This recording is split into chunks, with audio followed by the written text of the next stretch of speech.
boa tarde, bom dia ainda, né? Tudo bem?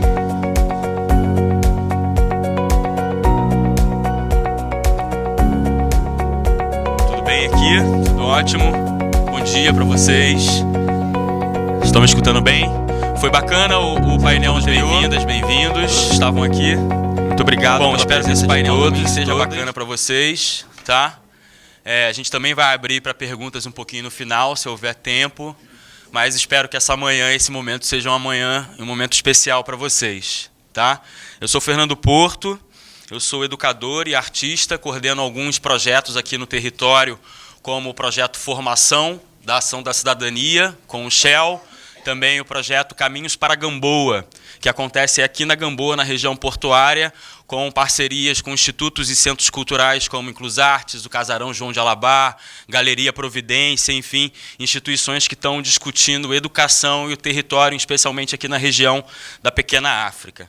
Tá bom? Eu vou mediar esse painel com vocês, que se chama Novos Olhares sobre o Patrimônio Cultural. Vamos chamar educadores, coordenadores, diretores de instituições para a gente discutir aqui como é que o patrimônio cultural dialoga com as escolas, como é que os educadores e os museus estão dialogando com as escolas, né? Como é que está acontecendo essa conexão e o que isso pode contribuir positivamente para o dia a dia, para o cotidiano de professores e alunos em seus processos de aprendizagem, né?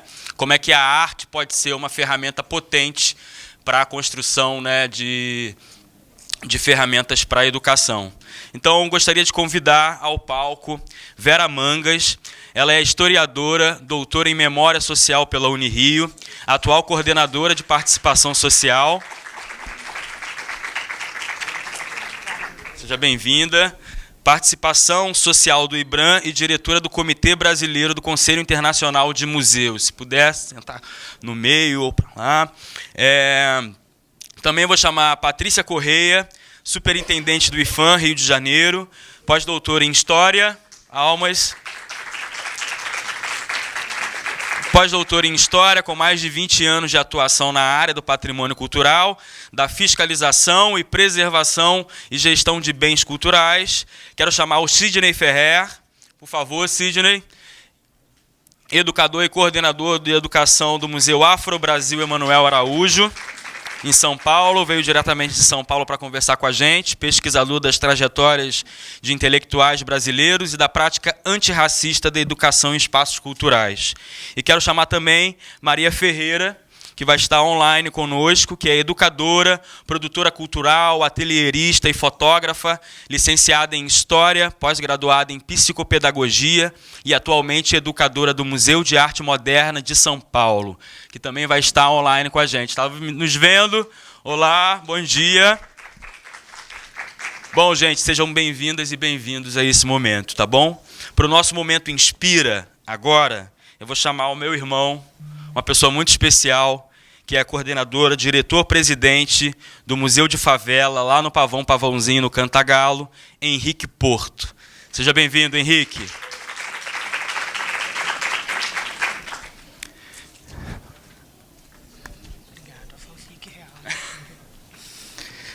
Bom dia ainda, né? Estamos aqui no final da manhã, iniciando mais um painel. Bom rever pessoas amigas, conhecidas aqui na mesa, mas também, né, na plateia. Começar me autodescrevendo, né? Eu sou um homem negro com 1,75 m de altura, estou com meu cabelo preso atrás da cabeça, visto branco de cima a baixo, né? Hoje é sexta-feira, de reverenciar Oxalá, né? Nessa composição, um tênis, uma calça, uma camisa de botão e uma jaqueta. Né? Hoje eu estou diretor-presidente do Museu de Favela, iniciativa que eu integro desde 2022, né? Desde 2023 na diretoria, e no ano passado tive o prazer de assumir a responsabilidade de colaborar com essa nova fase do museu de implementação da nossa nova sede. Né? O MUF ele é o primeiro ponto de memória do país, né? Junto com outros 12 pontos pioneiros, mas também é o primeiro museu de território a céu aberto em favela do mundo, né? Então, tem essa missão, junto com outras iniciativas, de difundir o patrimônio cultural dentro das favelas e de salvaguardar as memórias, né, que os territórios já detêm.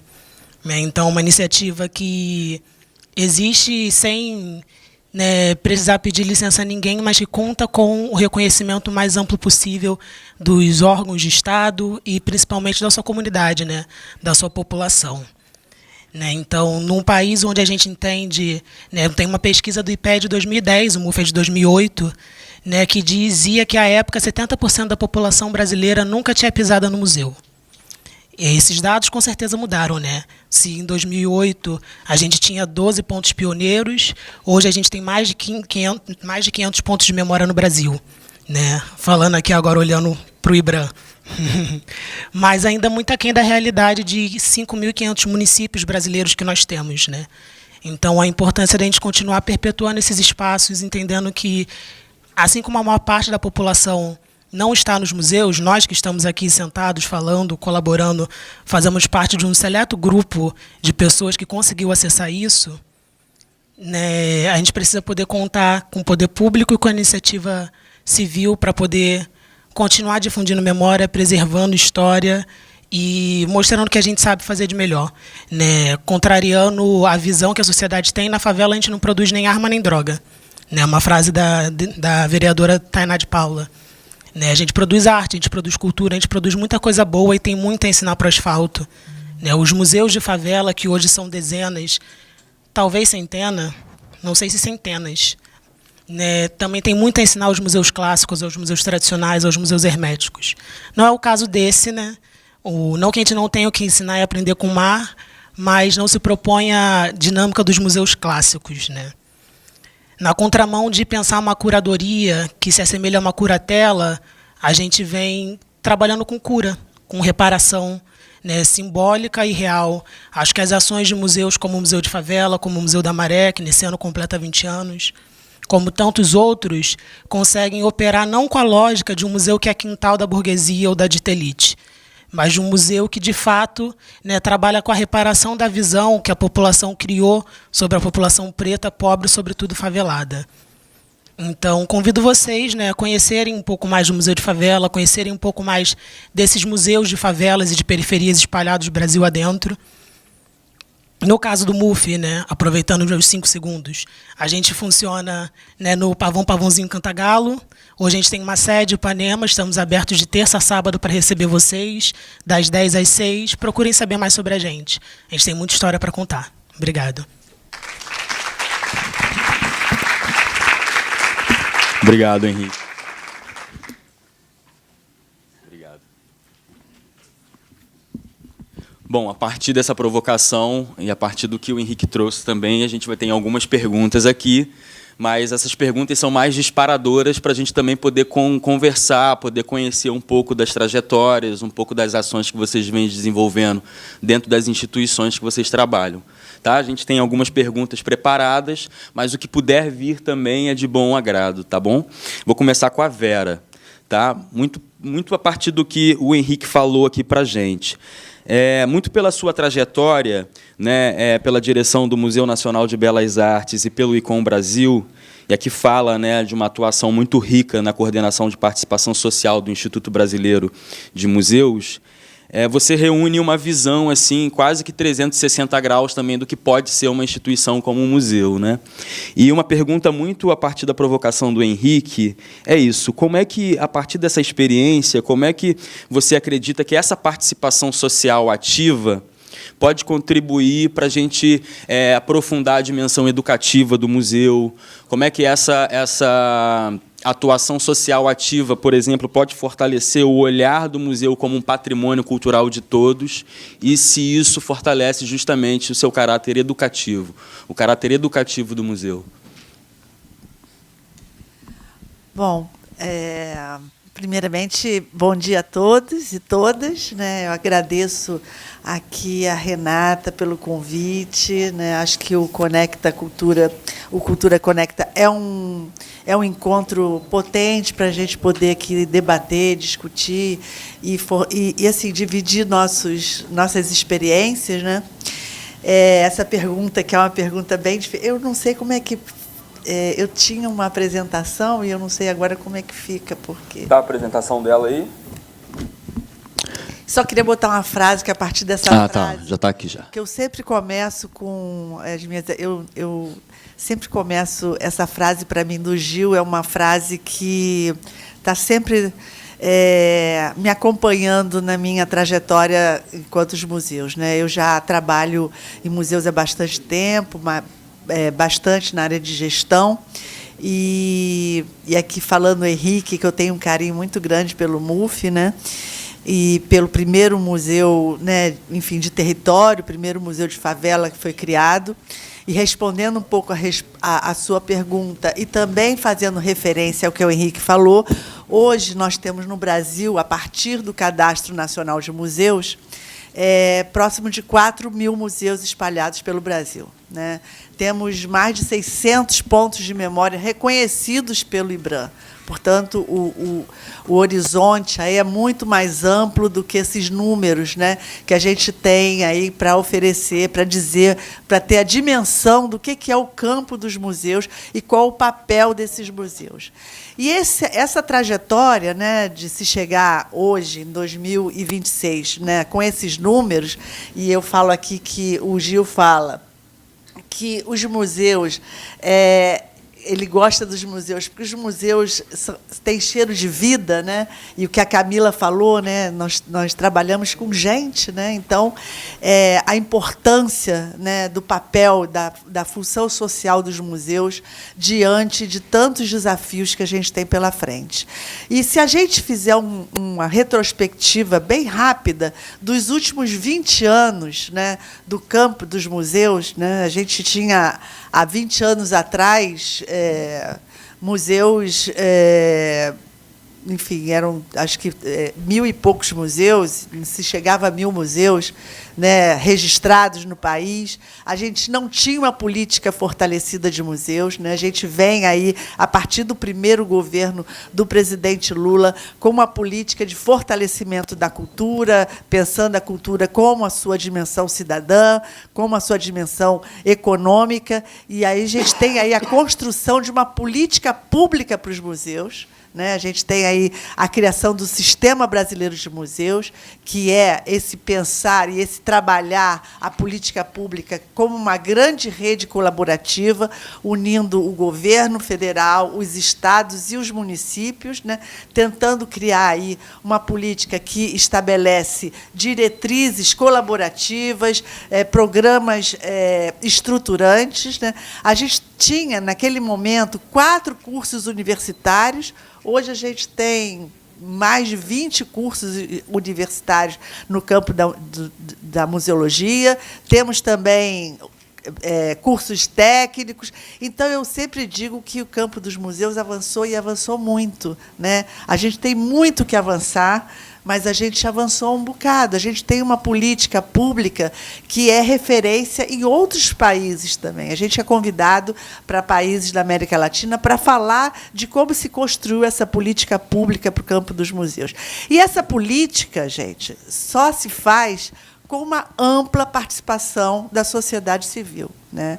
A participação social, ela é fundamental para a construção de políticas públicas robustas, né, que atendam os desafios postos no momento. A gente tem agora vários desafios diante, né, emergências climáticas, questões de desigualdade, né, políticas antirracistas, anti-homofóbicas. A gente tem uma série de questões postas como desafios para a sociedade, e o museu tem um papel extremamente relevante nessa discussão, né? Então, eu acredito que essa política que veio se construindo desde os anos 2000, né, de uma forma democrática, participativa, né, a construção de uma política nacional, da criação do Sistema Brasileiro de Museus, do Instituto Brasileiro de Museus, que é resultado dessa política, mas ela só foi possível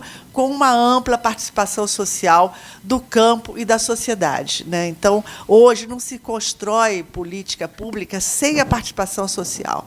A participação social, ela é fundamental para que a gente construa ações exitosas, né, e que traga essa discussão para dentro das instituições. As instituições, elas são maiores, muito maiores do que o seu espaço físico, né?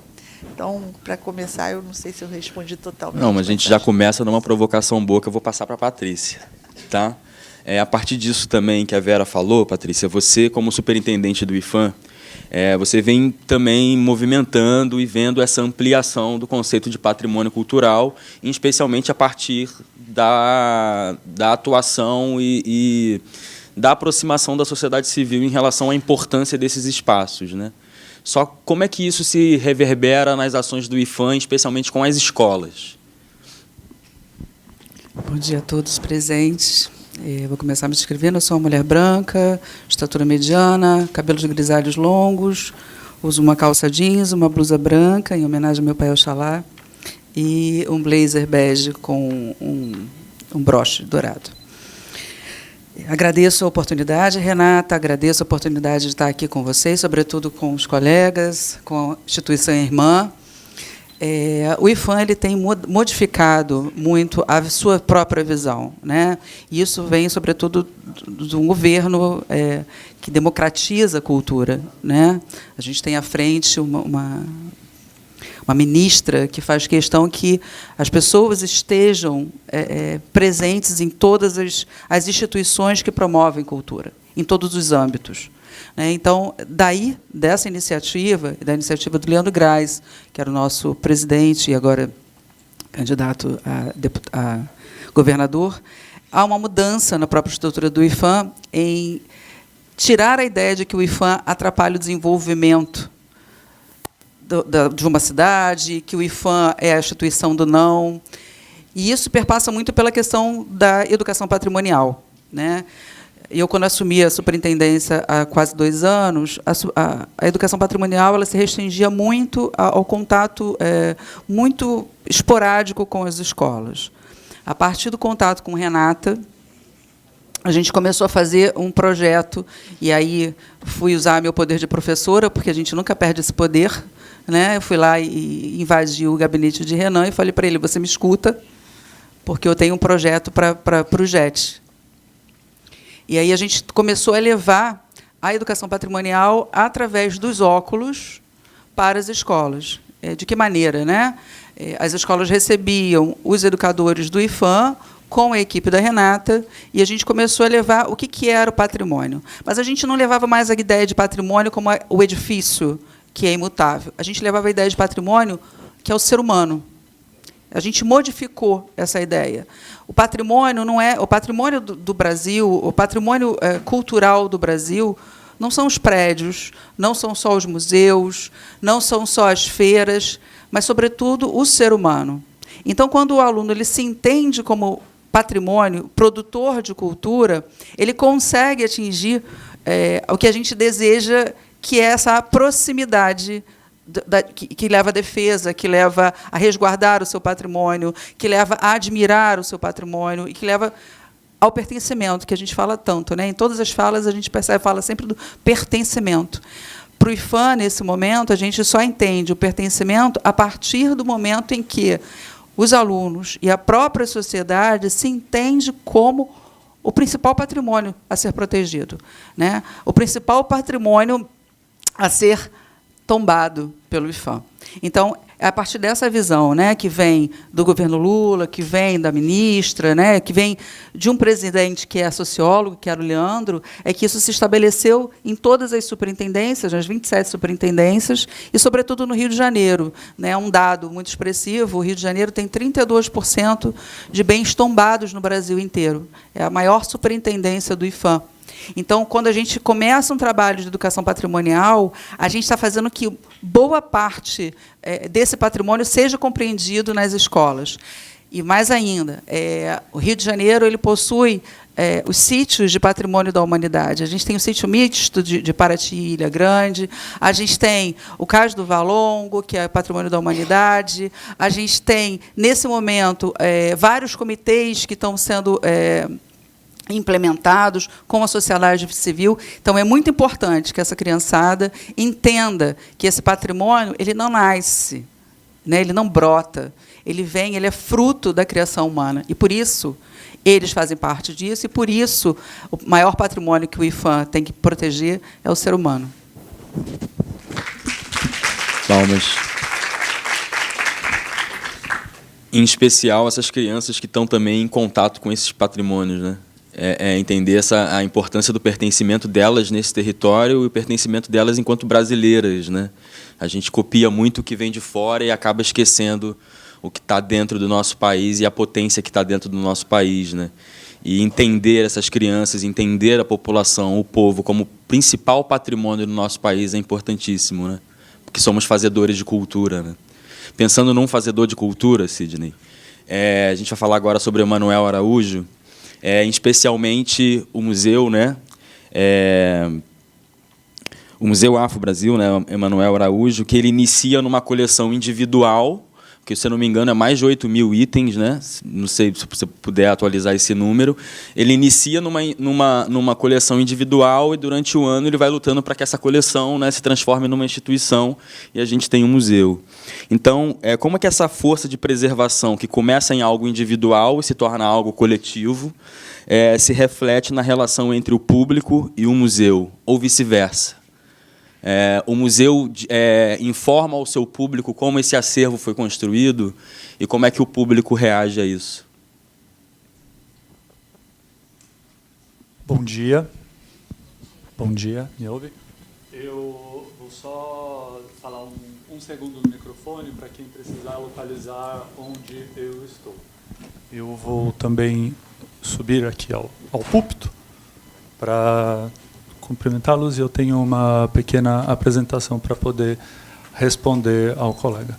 De qualquer forma, Aurê, Mutumbá, Mucuyu, paz e bem para quem é de paz e bem.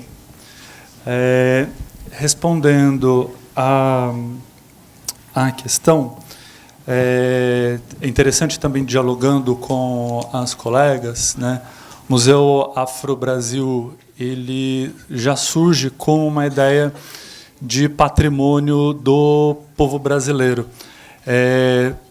Reconhecer esse sujeito, reconhecer esses sujeitos, produtor de cultura em toda a extensão do território que hoje chamamos de Brasil. Ele é este espaço, ela é essa instituição onde pessoas do norte vão poder reconhecer produção material e imaterial de suas regiões. É onde as pessoas vão poder encontrar representações políticas do Rio Grande do Sul, manifestações culturais de Santa Catarina e muito presente também as soteropolitanas, fluminenses, paulistas, dentre outras. E ela surge a partir da coleção individual de Emanuel Araújo. Eu consegui. Eu estava com medo de que eu não conseguiria. Ela surge como essa produção, essa coleção individual do artista baiano, à época já residente em São Paulo, Emanuel Araújo. E é interessante enquanto território onde esse museu está localizado, porque ele está localizado numa das regiões de maior concentração de renda da América Latina. A gente gosta de dizer, né? Algumas casas ali do lado, o aluguel delas custa mais de R$60 mil.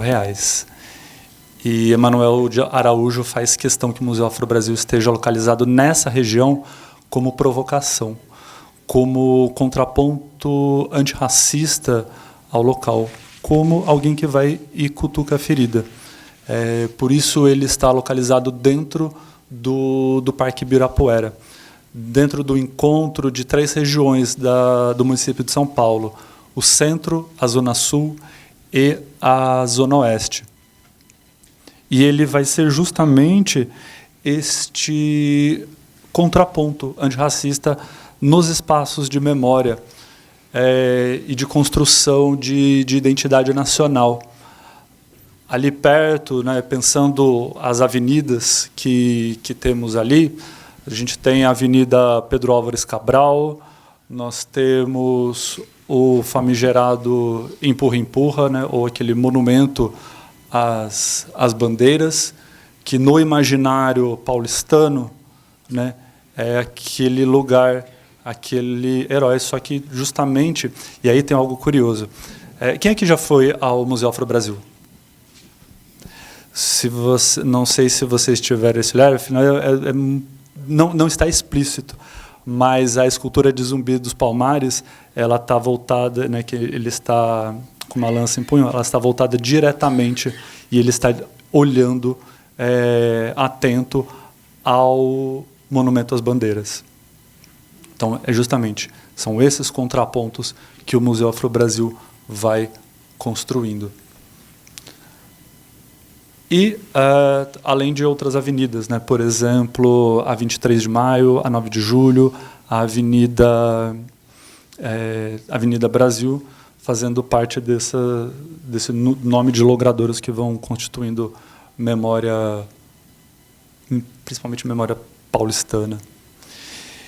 E aqui a gente apresenta um pouco do que são as exposições, né? Os espaços expositivos. Alguns temporários, outros de longa duração, mas trazendo isso, né? Esses objetos eles começam com uma coleção individual, que a época em que o museu foi fundado enquanto organização social, hoje quem gera o Museu Afro-Brasil é a Associação Museu Afro-Brasil, o número de doação de peças é em torno de 2 a 3 mil. Hoje a nossa coleção já chegam a 8 mil peças, entre acervo documental, artístico e bibliográfico. Mas, principalmente, é interessante ver esse momento e aí, dialogando com você, eu entendo que o Museu Afro-Brasil ele começa coletivo e individual ao mesmo tempo, porque ele vem de um bojo de transformações sociais do início do século XXI, como a Lei 10.639. Né? Ele vem a partir já também do diálogo de história africana e afro-brasileira dos movimentos negros. Ele tem uma curadoria de Emanuel Araújo, mas também em diálogo com artistas, curadores e pesquisadores negros. Então, o Museu Afro-Brasil ele surge individual, mas também coletivo, no sentido de também pensar o Museu Afro-Brasil, mas também algo que está sendo trazido aqui hoje do Museu Afro-Brasil enquanto local público, de diálogo democrático, de possibilidade de uma discussão, tanto de arte quanto de humanidade. Obrigado. Obrigado, Sidney. O interessante do Museu Afro-Brasil, em especial dos educadores do museu, né, é que lá em São Paulo, em especial, esse museu, os educadores se tornam curadores, né? A gente tem uma relação de educadores de museu se transformarem em artistas, né, muito potentes em relação à arte contemporânea e tal, mas lá tem uma potência de também formar curadores, como o Hélio de Menezes, como a Mariana, que agora são... o Hélio foi, né, e a Mariana hoje é curadora da Bienal de São Paulo, né, que acontece ali do lado, no Titilo Matarazzo. Então, fica também o convite. Oi? Amanda, isso, desculpa, Amanda Carneiro, eu ia falar Mariana Carneiro, é Amanda Carneiro, que hoje é a próxima curadora, né, da Bienal de São Paulo e foi educadora do Museu Afro-Brasil também.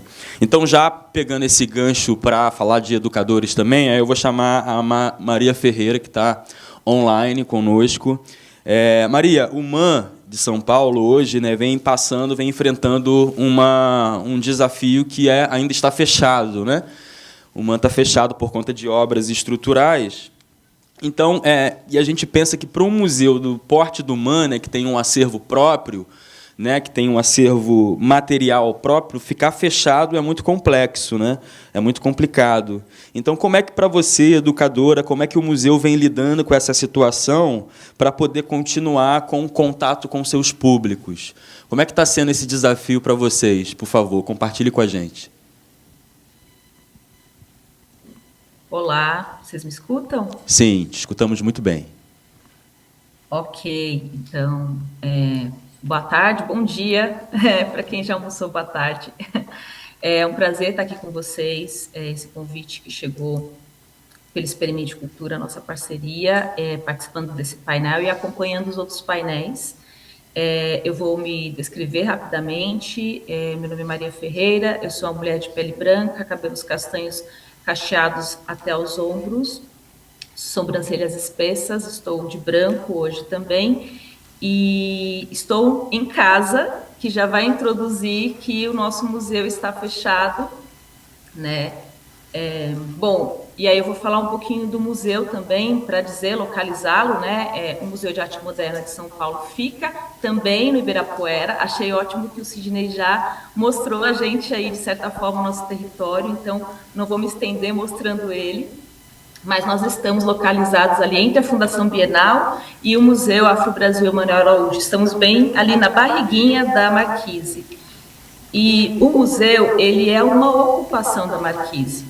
A Marquise, ela vem passando durante muitos anos um processo de degradação, que é normal. A arquitetura moderna ela necessita de muita manutenção. E o museu, bom, foi chegando esse processo de reforma e chegou no museu, que é essa ocupação que está ali embaixo, exatamente da Marquise, em 2024. Então, em 2024, o museu fecha. Imagina, né, acho que alguns museus já passaram por isso, mas imagina você fazer uma mudança de casa já é um grande desafio. Imagina um museu inteiro com acervo mudando.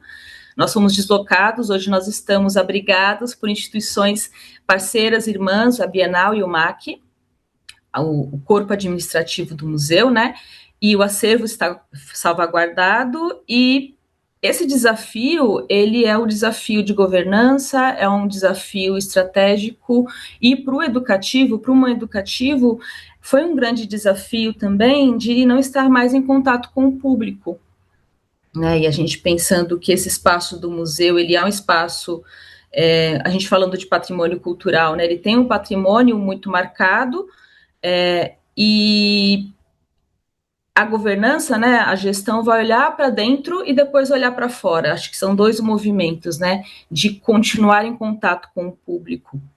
Esse primeiro movimento de olhar para dentro, né, pensar no acervo, que é um movimento que acho que o Museu de Arte Moderna tem feito, o Museu de Arte Moderna de São Paulo tem feito há alguns anos, de ver a presença e a ausência do que existe dentro do acervo, e a gente olha para fora e pensa nas instituições e territórios, nas parcerias e possíveis conexões desse acervo com outras instituições. E aí nasce uma campanha chamada Mãe em Movimento, que vai dialogar com outros espaços e territórios. Então, isso é uma estratégia de governança para que o acervo continue sendo arejado em outros espaços. Então, o MAN vai passar pelo SESC, vai passar pelo Instituto Tomiotaki, em diálogo com os outros acervos dessas instituições. Deixa eu ver, Fiesp, também pela Biblioteca Mário de Andrade, que é um território muito especial e específico, que é bem no centro de São Paulo, né? E atualmente nós estamos na FAAP, que é o Museu Universitário, em diálogo também com o acervo da FAAP, em uma temática que é a formação do artista. Bom, e o educativo, ele também vai olhar para fora e vai olhar para dentro. Durante a pandemia, a gente teve uma possibilidade de desenvolvimento de ferramentas de comunicação público através do potencial das redes, né, dessa presença digital. Então, a gente já tinha uma produção audiovisual que foi pensada, reestruturada, e até qualificada, e eles estavam criados, mas a gente desenvolveu possibilidades de comunicação com o público a partir do YouTube e também do Instagram, que são vídeos, né? Eu vou mostrar, talvez, se der tempo, um pouquinho para vocês disso. Vamos falar rapidamente sobre eles, né? O Momento Mediação, que vai falar basicamente sobre obras dentro das exposições. A gente faz essa mediação que acontece em vídeos curtos. O Experiências Poéticas, que é uma proposição mais prática também. E uma série de vídeos que chama Histórias no Jardim, que vai conversar com esse acervo fixo que resistiu lá no parque, mesmo com o museu fechado e com a obra e tudo acontecendo em volta, nosso jardim de esculturas que permaneceu lá. E essas proposições mais lúdicas, de histórias mesmo, contadoras de histórias como Mafuane, que vai dialogar, por exemplo, com a Aranha do Emanuel Araújo, que está lá, e contar essas histórias que vão ficar disponíveis no YouTube, né? Então, tem essa frente, que é a frente digital, e um outro movimento que eu vou encerrar minha fala falando que a gente tem muito carinho, que é um desejo antigo, não só da equipe atual, mas de equipes antigas, que o educativo conseguiu sair do território. Acho que esse enfrentamento também, esse museu que já tem seu nome, né, Museu de Arte Moderna, já tem ali um capital simbólico muito marcado, consegue diluir um pouco e ir para o território em contato com as escolas. Então, dentro do Mãe Escolas, nós temos o projeto chamado Manas Escolas, e aí a gente vai até os territórios. Hoje nós estamos na nossa segunda ação, a princípio nas EMEIs, em contato com o corpo docente das escolas, a gente faz proposições conjuntas para a formação de professores, quando faz sentido, e também proposições com as crianças. Então, acho que esses são dois movimentos que a gente tentou desenvolver nesse período, e mais ou menos é um grande desafio, continua sendo um grande desafio, a gente espera que agora no segundo semestre a gente possa voltar a receber as pessoas, mas com certeza sair do território e em comunicação com outros espaços mudou completamente a forma do museu de pensar também, em como se relacionar com o público. Acho que é isso. Obrigado, Maria. O trabalho, aí passar para a Vera também, mas completando o que a Maria falou, o trabalho importantíssimo dos educadores, né? Os educadores que estão na linha de frente e os educadores que estão pensando diariamente ferramentas, dispositivos para facilitar, né, para mediar essas informações que o museu guarda, mas quando o museu está fechado, o que a gente pode fazer, né? Quais são as outras ferramentas que a gente cria? Aí vem muito a questão do Experimente Cultura com a tecnologia, né? A possibilidade de levar lugares, né, que estão distantes de determinadas realidades para o conhecimento dessas pessoas, enfim. E os museus, muito tempo, foram espaços ensimesmados, né, fechados, que olhavam para dentro e tal. Como é que é essa mudança? Vera, o que isso reverbera na mudança do próprio conceito, do alargamento do próprio conceito de museus? Quando os museus começam a fazer relações com outras instituições, quando os museus se abrem para discussões, por exemplo, de sustentabilidade, sociedade, enfim, o que isso ajuda a alargar o conceito de museu? Bom, gente, primeiro eu vou pedir desculpa, eu não me autodescrevi, então eu vou fazer agora bem rapidamente. Eu sou uma mulher de pele parda, meus cabelos são curtos, castanhos, eu visto uma calça preta, uma blusa verde escuro e um lenço verde e azul. Se puder voltar para a minha apresentação, tem 2 slides que sintetizam um pouco isso. Bom, o que eu falei para vocês, né? A gente teve aí um avanço, né, do papel dos museus no campo da cultura e no campo social, né? A gente tem hoje, né, o ICOM teve uma definição, se chegou a uma definição na conferência do Conselho Internacional de Museus, qual eu sou diretora, também participo lá na direção, e em 2022, numa das conferências internacionais, em que trouxe, né, esse alargamento de conceito dos museus. Os museus hoje não são mais, né, são distantes de espaços, assim, não são só os edifícios. A gente tem aí um alargamento do conceito de museus. Nós temos museus de territórios, nós temos museus, processos museológicos das mais variadas iniciativas de memória, nós temos museus indígenas, museus quilombolas. Nós temos uma série de museus que traduz esse avanço no que a gente imagina o que é um museu hoje, né? E o educador do museu, ele é a alma do museu, né? Quer dizer, o setor educativo do museu não pode mais ser um setor, né? Ele, na verdade, ele é a alma do museu. Ele traduz toda essa reflexão, toda essa discussão do que é o museu e qual o papel desse museu no seu território, né? Então, a importância da educação museal nessa nova conceituação e de olhar o museu na sua amplitude e na sua função social. Então, o museu é um espaço de discussão, de reflexão, de dúvida, de conflito, né? Mas ele traduz aí um papel social imenso e uma responsabilidade enorme em frente aos desafios que nós temos hoje em dia postos, né?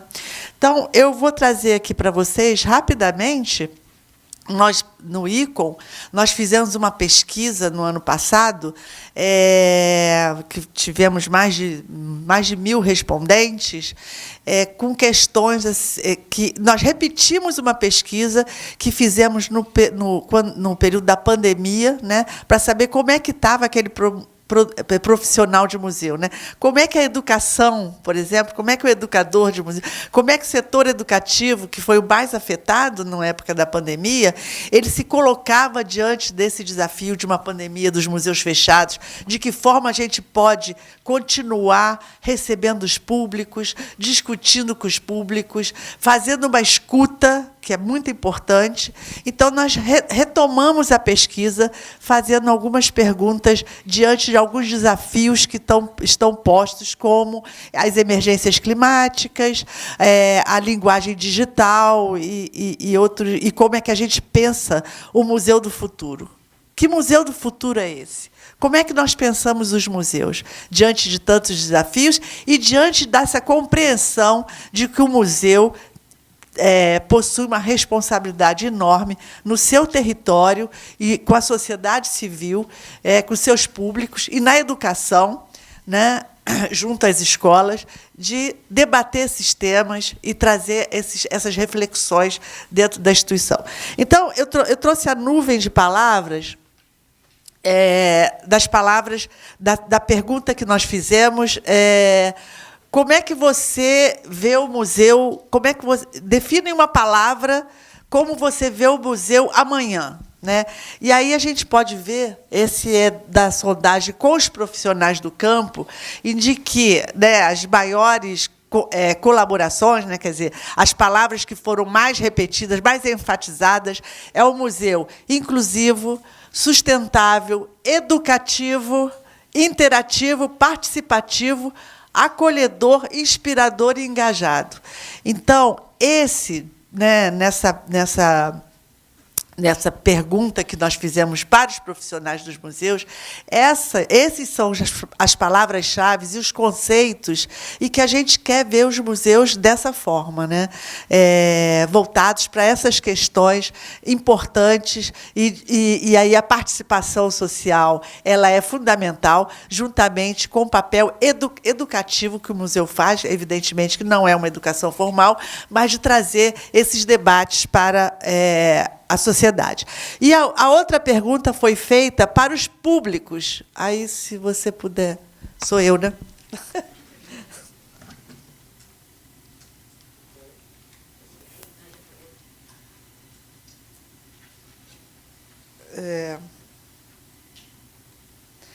Para os públicos... Não, isso é profissionais. E aí foi embora. Os profissionais... e aí a pergunta para os públicos foi inclusão, sustentabilidade, educação, participação, memória. Então, novamente, a gente vê como uma palavra-chave, um conceito forte, importante, robusto, é a questão da participação, da sustentabilidade e da educação. E aí, quem trabalha na educação, quem trabalha com educação, quem trabalha nas escolas, explorem os museus como esse espaço de debate, de reflexão. Não levem os alunos para uma... O museu não é mais um espaço de visitação contemplativa.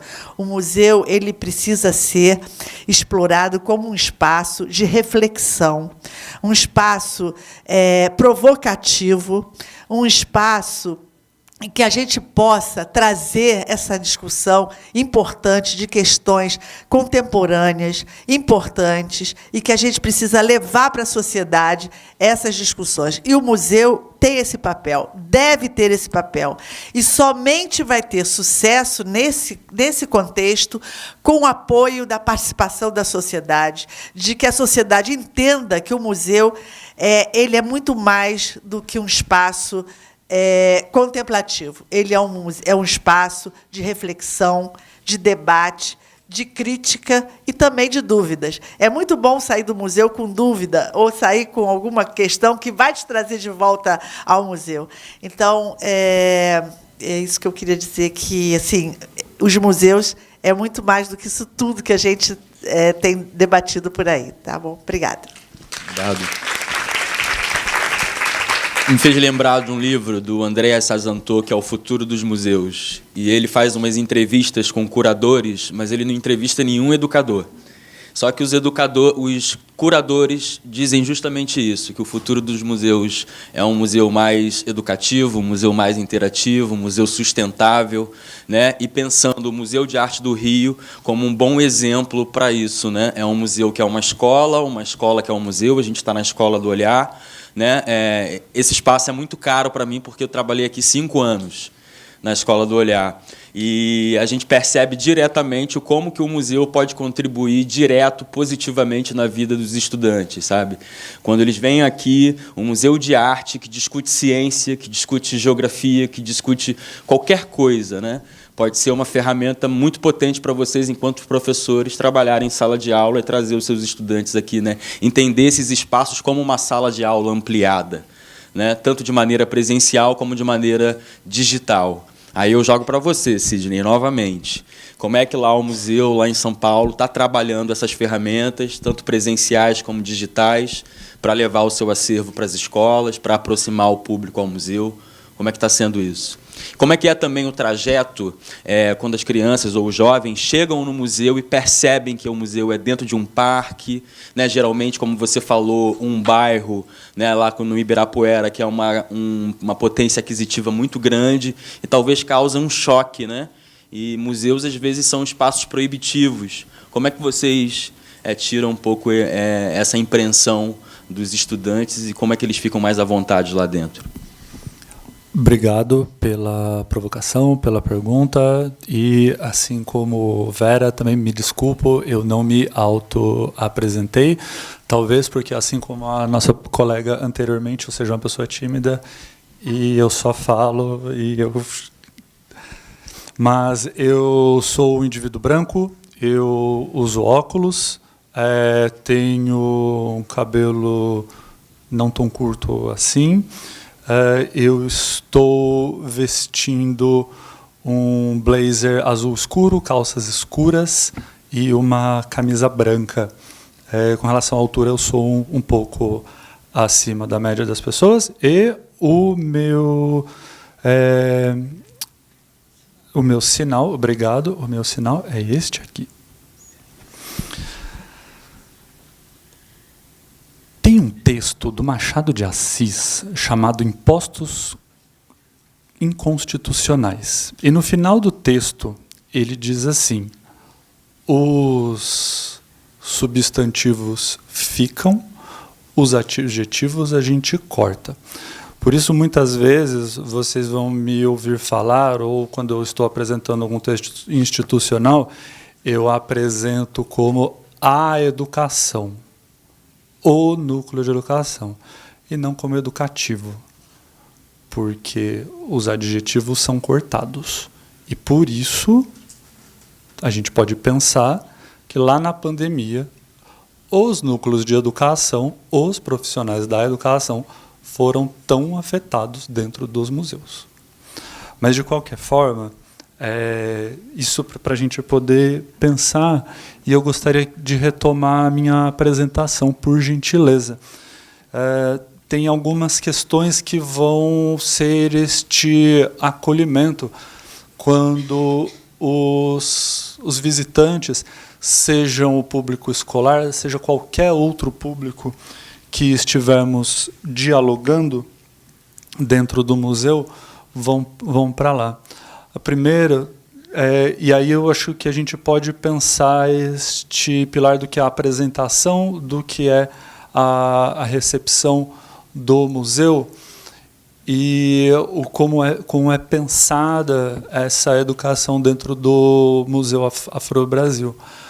O primeiro, pensando na própria instituição, né, enquanto missão, é trabalhar justamente isso. É uma produção artística e intelectual negras na história do Brasil. Pegar o tema cultura do que é um museu de arte e ampliar isso e aprofundar quando a gente está falando de produção intelectual.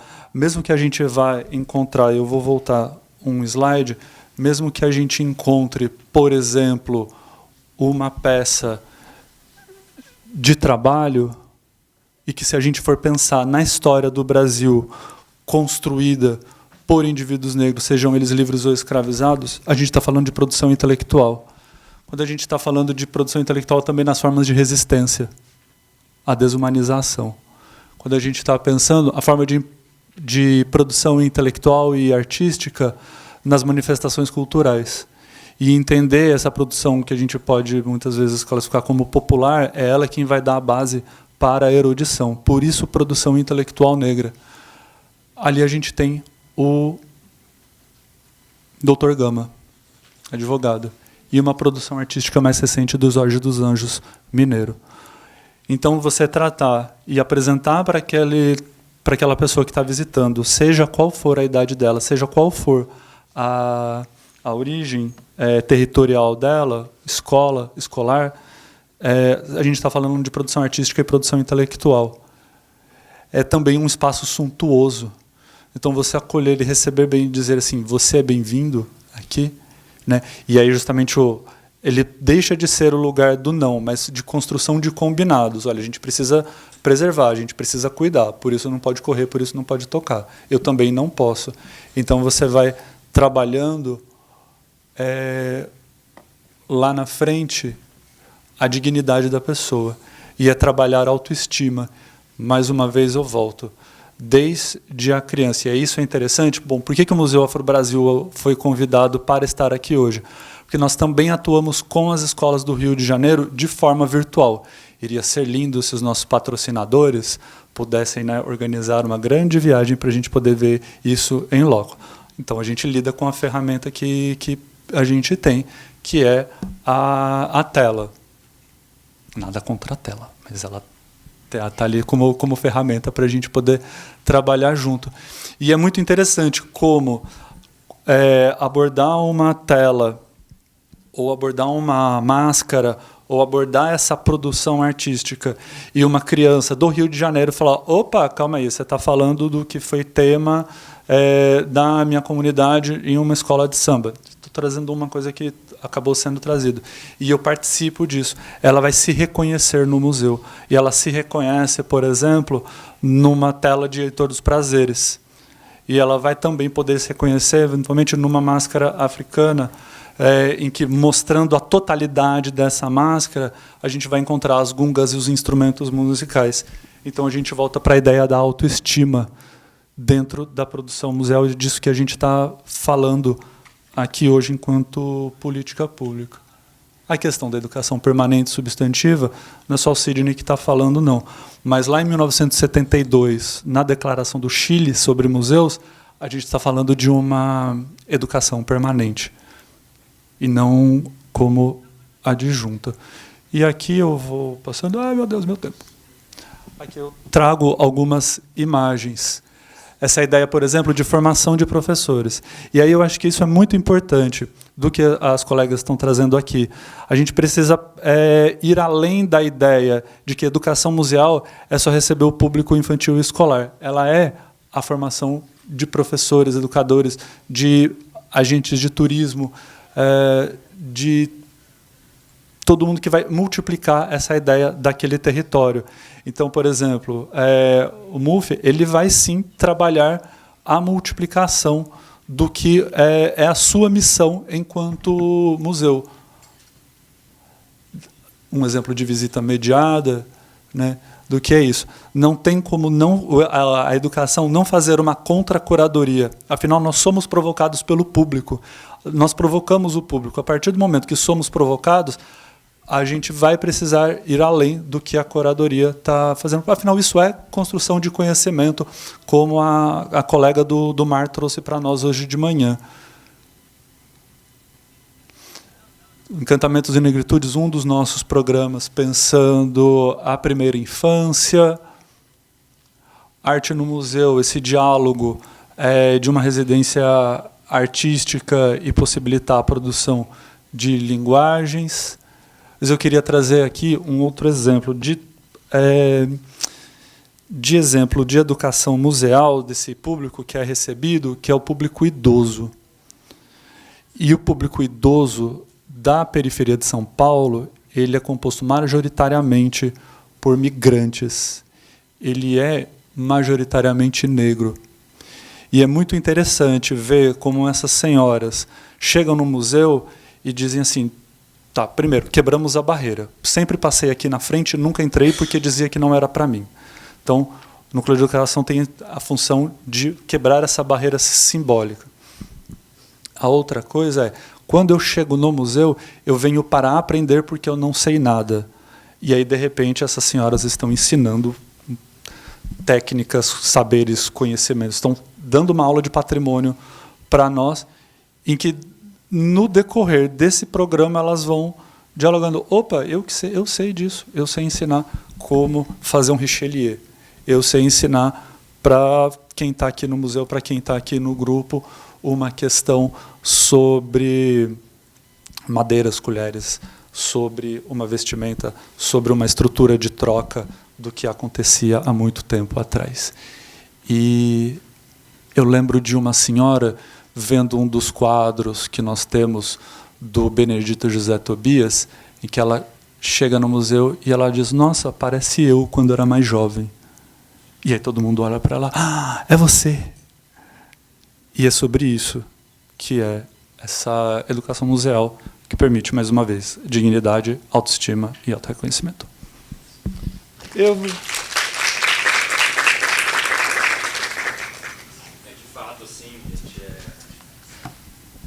O tema da educação é caro para mim também, em relação, porque 5 anos educadores de museus também, passando também para educação plena e agora coordenação de projetos educativos, a pandemia foi, né, algo avassalador assim para todos, né? Mas especialmente para a educação museal, né, foi o momento em que muitos educadores tiveram que ser mandados embora, né? Contingente de equipes baixando cada vez mais, e foram pessoas também que não pararam de trabalhar, né? Porque eles precisavam pensar como é que o museu iria chegar até os seus públicos, já que o espaço estava fechado, né? Então, quais são as alternativas, né? Quais são as ferramentas? O que a gente pode fazer? É live? É vídeo? O que a gente pode fazer? Aí eu levo para a Maria, que está lá concordando comigo, balançando a cabeça, concordando comigo. Maria, como que foi esse momento para vocês? Quais foram as principais ferramentas? Você já falou um pouco, mas queria escutar um pouco mais sobre você. E como é que é isso, né? Como é que é o papel e a importância da mediação cultural, da educação, para fortalecer esse vínculo das pessoas com os museus? É isso, né? Às vezes as pessoas, como o Sidney falou, não tenho roupa para entrar, não é para mim. Por que as pessoas pensam isso? Por que os museus estiveram tanto tempo fechados, né, para a população pobre, para os trabalhadores? E por que isso é importante para o nosso sentimento e para o nosso pertencimento enquanto brasileiros, enquanto paulistas, enquanto cariocas, enfim, né? Qual é o papel da mediação cultural e dos educadores para fortalecer esses vínculos entre escolas, públicos e patrimônio cultural? Bom, concordei bastante aqui, porque, enfim, é uma pergunta muito profunda para se falar em pouco tempo, mas eu vou tentar dar conta aqui a partir da minha perspectiva como educadora. Acho que as ferramentas que eu já apresentei, né, que também começam essa tentativa de diálogo com as novas linguagens, né, produção audiovisual, a presença na digital, né, o contato nas redes, faz com que a gente seja visto e seja lembrado, né. Acho que quando o museu fecha, um dos maiores temores não vão esquecer da nossa existência, né.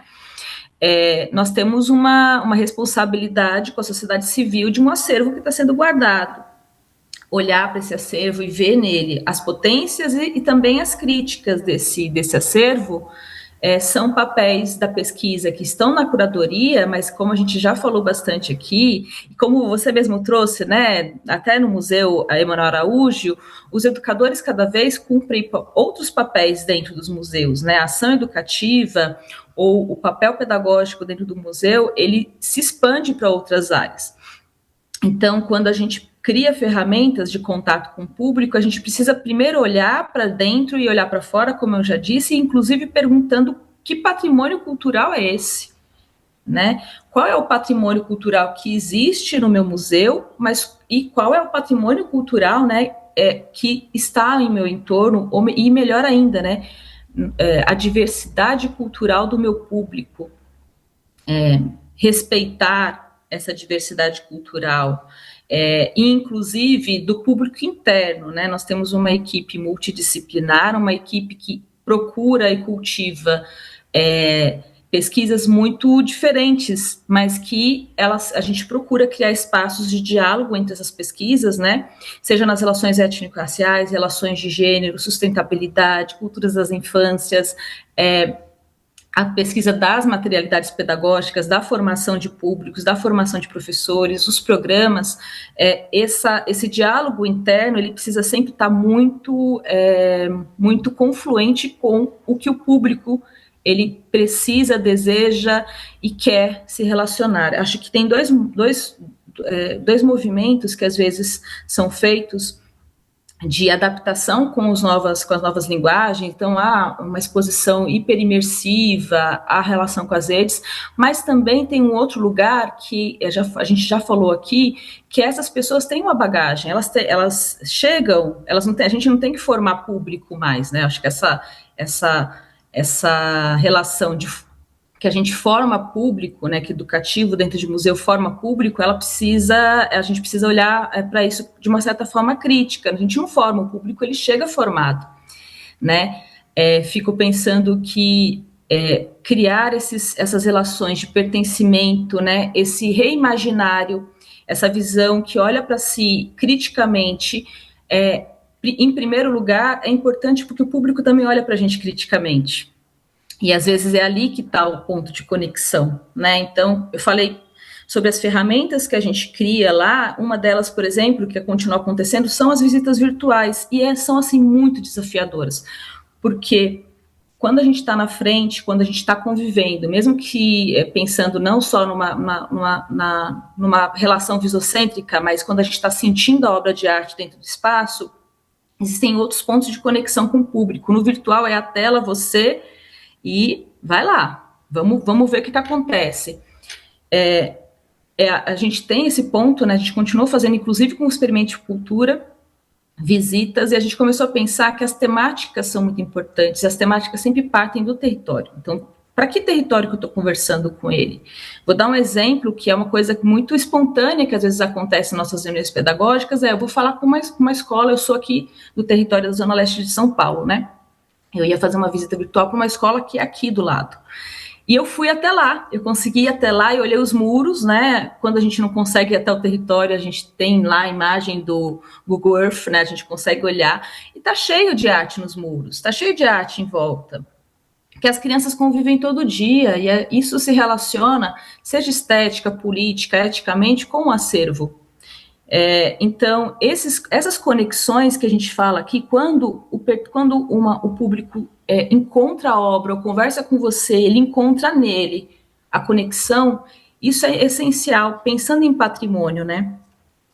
Porque o patrimônio ele não pode ser cristalizado dentro do museu, ele precisa ser reimaginado para que a gente consiga se manter existindo como instituição em contato com o público e que essa instituição faça sentido, né? Acho que o Museu de Arte Moderna ter fechado fez com que a gente pensasse mais sobre isso.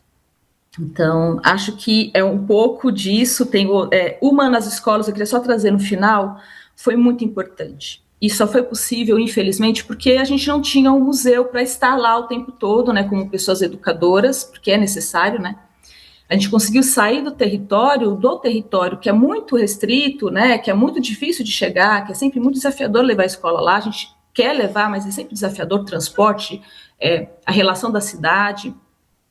A gente conseguiu ir até o território da escola, então eu convido vocês, né, também pessoas educadoras, gestores, a pensar em como a gente pode também ocupar de outras formas esses espaços e estabelecer essas relações.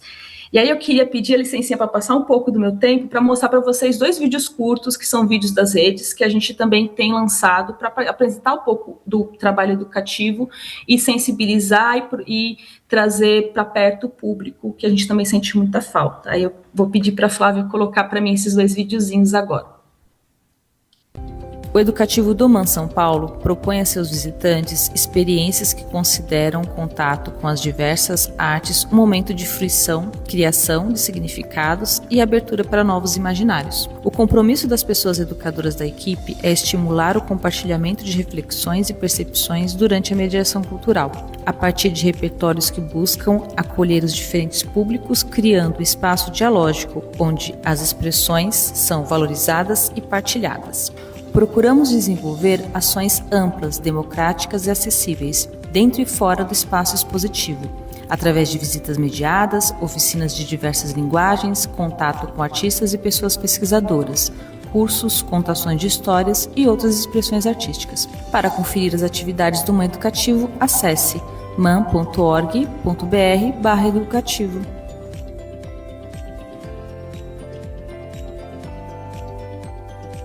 O trabalho que desenvolvemos no MAN Educativo se constrói a partir de processos contínuos de aprendizagem, que envolvem tanto a equipe quanto os diferentes públicos que participam das atividades do museu. Valorizamos a prática, a formação continuada e o desenvolvimento de pesquisas realizadas de forma individual e coletiva entre a nossa equipe. Outro ponto importante são as trocas com pessoas convidadas que dialogam com os nossos interesses pedagógicos, onde buscamos sempre criar um espaço democrático para compartilhamento de ideias, experiências e referências. Os processos de aprendizagem, construídos e consolidados ao longo da história do Educativo do MAN, são colocados em prática em diferentes tempos e espaços, seja em uma visita ao espaço expositivo, seja em uma formação promovida em alguns de nossos programas. Esses diálogos refletem diretamente nas interações com os públicos, em diferentes contextos que atravessam a mediação cultural.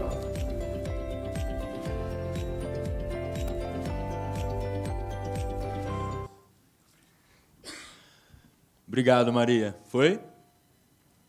Bom, muito Foi, gente, muito obrigada. Desculpa. Muito sobre o que a gente conversou também, a relação de tecnologias, né? A gente vem discutindo muito isso hoje. Só que é uma provocação do Nego Bispo que a gente pensa outras tecnologias sintéticas, que são essas tecnologias, né, que nos cobre aqui, que estão fazendo as transmissões, e as tecnologias tradicionais, que são os saberes tradicionais, os saberes das senhoras, os saberes das parteiras, os saberes das cozinheiras, das nossas avós, né, os saberes dos indígenas, dos quilombolas, enfim. Como é que é a relação entre essas duas tecnologias podem nos ajudar, por exemplo, a alargar também a dimensão de patrimônio, né? E como é que o IFAM está trabalhando sobre isso? Como é que é a relação entre essas tecnologias sintéticas de transmissão, né? de mapeamento, e como é que trabalha também as tecnologias tradicionais? Como é que é essas duas coisas? Eu vou pedir para colocar, por favor, a apresentação. Bom, eu sou professora e eu sou duplamente teimosa, né? Porque ser professor e gestor de cultura significa que a gente insiste, né? E eu realmente acredito no poder da educação e no poder da cultura através da educação, né? De que forma que o IFAM tem trabalhado? a gente tem se aproximado cada vez mais do público. A gente tem tentado demonstrar cada vez mais que aquilo que a gente propõe a ser protegido parte desse público, né? Ele é produzido dessas pessoas, a partir dessas pessoas. E uma das maiores formas da gente fazer isso é a gente tombando, por exemplo, monumentos que são muito populares. Para vocês terem ideia, esse ano, possivelmente, 2 terreiros serão tombados. Já vai agora, em maio, o quilombo Ferreira Diniz vai ser tombado. A gente tem o quilombo de Bracuí, que ainda esse ano será tombado. E agora a gente já está terminando o estudo para fazer o tombamento do túmulo da Madame Satã. E isso é muito significativo, porque quando a gente mostra para o público que o importante não é apenas o Capanema, né, que também o túmulo da Madame Satã é importante, a gente traz esse público para a gente. Né? A gente está iniciando o trabalho de proteção das parteiras, a gente está iniciando o trabalho de proteção das herveiras. Né? Então, a gente está iniciando esse trabalho de tirar esse perfil aristocrático daquilo que se coloca como cultura e dizendo que cultura é tudo aquilo que o homem produz. Né? Desde o saber que a gente diz ser mais simplificado, e não é, né? Que é a produção, por exemplo, de um chá, até a produção de instrumentos que vêm da natureza para fazer, por exemplo, uma gira de terreiro.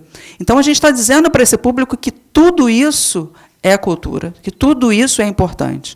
Né? E tem jeitos muito, muito bacanas de fazer isso. Né? A Renata me apresentou os óculos, e tivemos trabalhando nisso, né, inicialmente, e esse ano vai pegar, eu tenho certeza, né, a gente vai conseguir fazer um trabalho ainda maior, que é mostrar, por exemplo, às crianças que o Maracanã é um patrimônio, e é um patrimônio tombado. Primeiro foi fazê-los entender o que era um tombamento, né, para não cometer o erro de uns políticos aí dizendo que tombamento era derrubar prédio. Né, e segundo, e era tão importante o tombamento que o avô dele foi ao Maracanã, que o bisavô dele foi ao Maracanã, que o pai dele foi ao Maracanã e que ele estava indo ao Maracanã. E isso só acontecia porque tinha um instituto que protegia esse bem. Né? E isso acontecia com o Maracanã e acontecia com outros bens. E aí ela levou isso através dos óculos para as escolas. Tinha o Maracanã, tinha a Biblioteca Nacional e tantos outros prédios. Mas que o IFAM não trabalhava só com prédio. E aí que está o grande pulo do gato para a gente nesse momento de popularização do patrimônio cultural. É mostrar que não são só prédios, né, que cultura vai muito além. E aí isso foi muito legal porque a gente começou uma campanha no Carnaval. Rio de Janeiro, Carnaval, Bloco, Circuito Preta Gil, a maior parte de patrimônio tombado está no Circuito Preta Gil. E todo o Carnaval, acabava o Carnaval, a gente contabilizava prejuízos absurdos. Né? Vou dar um exemplo simples. A gente fez o restauro dos vitrais do Museu de Belas Artes. Eram vitrais trazidos da França. Tinham 2 semanas que os vitrais tinham terminado o restauro, terminou o Carnaval, um sujeito me pega uma pedra e taca no vitral. Ou seja, milhões foram jogados fora. A gente teve que refazer tudo novamente. Então, isso me machucava demais. Por que no Carnaval, toda vez... E a gente fez um trabalho educacional muito, muito simples, que era falar nos blocos que ali tinha patrimônio e que esse patrimônio era seu. O Carnaval acabava, mas o patrimônio, a história, ficava. E aí a gente começou uma campanha com vários parceiros, usando as mídias, usando principalmente os cantores. A gente mobilizou os cantores que estavam em cima dos blocos para falar para o público. Gente, olha só, na verdade, isso era uma contrapartida. Né? A gente dava autorização para o bloco passar, mas, em contrapartida, o bloco iniciava o trabalho do bloco fazendo esse trabalho, fazendo essa fala com o público. Vocês estão em área de patrimônio tombado, não sei o que, isso aqui é a cultura, aqui foi o dia do Fico, aqui foi o dia da Lei Áurea, tananã, não quebrem, não. E vou passar aqui. Será que eu acerto? Não. Foi. Qual era o objetivo, né, dessa campanha? Né? Era, no centro de carnaval, principalmente perto de área de patrimônio, fazer sensibilização, né, que o patrimônio histórico não era obstáculo para nada, muito menos para o carnaval, que é protegido, é uma festa protegida, e que era o cenário, era a memória, era a identidade da cidade e do povo brasileiro. E aí a mensagem central dessa campanha foi que os bens precisavam ser preservados durante a festa, né, para chegar ao público-alvo. O balanço. A gente utilizou as redes sociais, a imprensa e a mídia offline. Foram 14 publicações, e aí todas essas ferramentas de publicação. Foram 40 parceiros, dentre eles o metrô. O metrô ia naquela televisãozinha de dentro do vagão, falando, você está indo para o carnaval, pô, mas não se esqueça, você está indo para um lugar que é protegido, então não quebra. Se você vê que tinha alguém quebrando, algum turista, faça uma intervenção. Aliás, é a sua cidade, é a sua história. E aí vários cantores fizeram, né? A Alexa fez, Neguinho da Beija-Flor, tudo como contrapartida para a cidade, tá? E 30 matérias em veículos de comunicação. Foram alcançadas 350 mil contas, 510 mil visualizações e 15 mil interações nas redes. E aí todas essas propagandas, além de a Dream Factory, que faz o Carnaval do Rio de Janeiro, colocou vários cartazes, porque a gente, uma das coisas que a gente pediu de contrapartida para a Dream Factory, que faz o Carnaval, foi colocar o gradil em todo o patrimônio cultural da cidade do Rio. Então, vocês devem ter visto que, no Carnaval, todos os patrimônios estavam cercados. Esse ano, além de cercamento, a gente botou um cartaz que contava a história daquele patrimônio. E, no final, falou assim, isso é seu, proteja. Então, isso foi colocado, os cards, nas redes sociais e além dos painéis, né? E a gente ainda ganhou beijo desse bonito aqui do meio. Ele mandou beijo para todo mundo do IFAM, a mulherada enlouqueceu. E aí esses cards foram colocados nas redes e vinculados pelo IFAM. Né, numa linguagem extremamente simples, que, aliás, é outra coisa que o IFAM tem batido muito, é a linguagem. A gente tem que ter uma linguagem acessível ao público. O público não tem que falar rebuscado, que, aliás, essa é a primeira barreira do público em relação à cultura. Né? A gente coloca essa distância, começa a falar rebuscado, e termos que as pessoas não entendem, isso é o primeiro ponto para a pessoa ir embora. Então, quando eu estou falando com o público e eu estou tentando convencê-lo que aquilo é dele, eu tenho que falar da maneira mais fácil possível para que ele entenda. E foi exatamente essa a condição da Colab com o Ministério da Cultura e da Mangueira, enfim. E aí estão as placas que foram colocadas nas cidades, né? Uma aqui na Zona Sul, em Copacabana, e a outra no Capanema, né? Que foram nos cercamentos, em todos os espaços. 34 matérias, todas positivas. A Globo cobriu, né, dizendo que a gente tinha uma nova forma de cuidar do patrimônio do Rio de Janeiro. E aí, mesmo com todo o mega bloco que teve da Ivete passando, várias matérias foram colocadas sobre a campanha de preservação e o impresso. Esses seriam os valores se a gente tivesse pago. R$ 924 mil. Eu não gastei R$1. Foi tudo parceria. Era contrapartida. Se o bloco ganha com a cidade tem que ganhar com o bloco. Pergunto a vocês, qual foi o prejuízo desse ano? Nenhum. Esse ano a gente terminou o carnaval zerado, sem nenhum prejuízo. Isso fez com que a gente alcançasse outros públicos. E agora a gente está partindo para as corridas. As corridas que acontecem no Aterro do Flamengo vão começar a ter esse mesmo tema. Esse era quem samba cuida, o outro vai ser quem corre cuida. E aí, com a mesma dinâmica, vocês vão ver com a mesma linguagem. Isso é educação patrimonial, da maneira mais simples possível, com contrapartida, sem a gente gastar dinheiro. O IFAM tem feito outras? Tem. Eu botei para um desafio para a minha pedagoga, porque é isso, eu sou professora e o pessoal falava assim, desenvolve aí, professor. E aí eu falava, meu Deus, como é que eu vou fazer? E aí, eu entendendo isso, eu contratei uma pedagoga, e ela agora está desenvolvendo os projetos, que é para atingir um público que, para mim, é muito importante, que são as crianças que têm deficiências.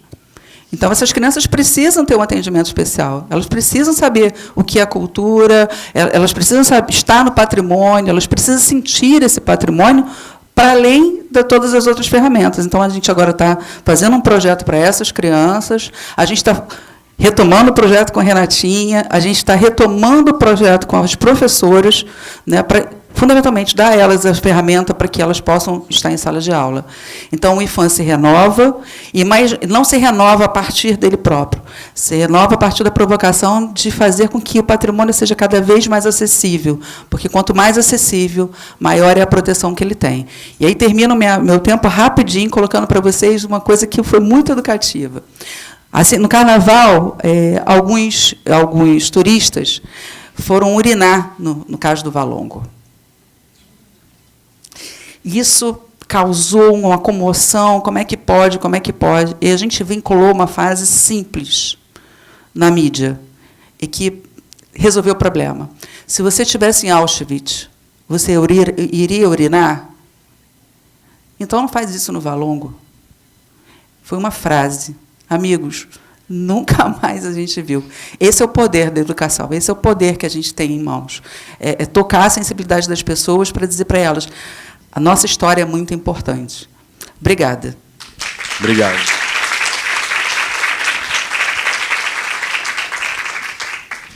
Bom, pessoal, estamos chegando ao fim desse nosso painel.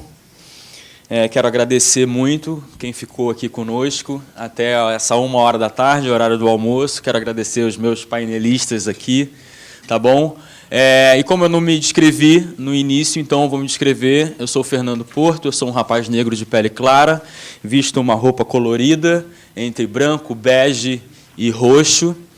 Tenho cabelo claro, o cabelo curto, preto, crespo e algumas tatuagens nas mãos e alguns, joias, brincos e um piercing no nariz. Tá bom? Quero agradecer muito a Vera, a Patrícia, a Sidney e a Maria para estar conosco aqui. Muito obrigado. Agora vou chamar o nosso querido... Vem para cá. Vem para cá. Então, gente, muito obrigado.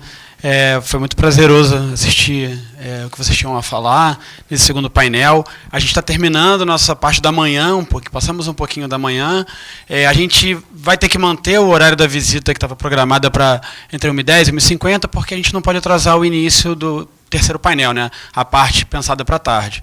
Então, a gente está terminando aqui, garantindo que a visita começa às 1h10, talvez atrase 5 minutinhos, mas terminando 1h50, para que a gente possa voltar aqui às 2h da tarde, para que a gente não atrase essa segunda etapa. É o Conheço o Mar? Isso. É isso, Conheço o Mar. Façam Conheço o Mar. No Pilotis, ali, onde tem o credenciamento, né? Então, entre 1h10 e 1h20, a gente vai reunir quem está interessado. De 1h20 a 1h30 vai ter... de 1h20 a 1h50 vai ter visita, e depois a gente volta para cá, para o segundo bloco. Quem ainda não preencheu a sua sacolinha, já pode aproveitar esse momento para poder... São 5, só 5 já está bom, mas tem 10. Achou as 10? Parabéns! E aí é só trocar pela garrafinha. Muito obrigada mais uma vez por vocês estarem aqui com a gente. O Fernando queria dar uma adição sobre o Visite o Mar, né? Conheço o Mar. Falar que o Visite o Mar, o Conheço o Mar é uma oportunidade para vocês conhecerem espaços do museu que geralmente o público não conhece e também visitar exposições com a mediação do educador, né? Que é bacana pra caramba. Eu já fiz milhares de Conheço o Mar. Por isso que eu estou fazendo a propaganda.